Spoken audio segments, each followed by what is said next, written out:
नमस्कार, मी दिलीप स्वामी, जिल्हाधिकारी छत्रपती संभाजीनगर। एका महत्त्वाच्या विषयाच्या संदर्भामध्ये आपल्याशी हितगुज करण्यासाठी मी आपल्या समोर आहे। दोन महत्त्वाच्या शासनाच्या योजना, मुख्यमंत्री वयोश्री योजना आणि मुख्यमंत्री तीर्थदर्शन योजना, या दोन्ही योजना ह्या ज्येष्ठ नागरिकांसाठी शासनाने घोषित केलेल्या आहेत। त्यामध्ये मुख्यमंत्री वयोश्री योजना जी आहे, जी 65 वर्ष झालेल्या व्यक्तींना शारीरिक डोळ्यांचा, कानाचा किंवा पायाचा काही त्रास असेल तर त्यांना श्रवण यंत्र किंवा चष्मा किंवा तत्सम साहित्य घेण्यासाठी शासनामार्फत 3000 रुपयाचं अनुदान दिले जाणार आहे।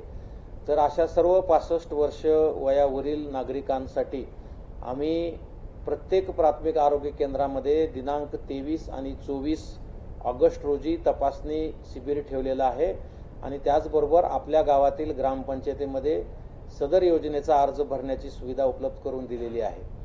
त्याचबरोबर मुख्यमंत्री तीर्थदर्शन योजना जी आहे, ज्यांचं वय 60 वर्षापेक्षा जास्त आहे, अशा वयोवृद्ध नागरिकांना देशातील शासनाने जाहीर केलेल्या यादीमध्ये समाविष्ट असलेल्या एका तीर्थक्षेत्राला भेट देण्यासाठी 30,000 रुपयापर्यंतचं अनुदान शासन देणार आहे।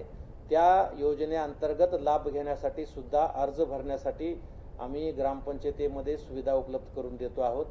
तरी या दोन्ही योजनेसाठी 60 वर्ष वयाच्या वरील आणि 65 वर्ष वयाच्या वरील सर्व समस्त वयोवृद्ध नागरिकांना विनम्र आव्हान आहे की आपण या योजनेचा अर्ज भरून या योजनेचा लाभ घ्यावा।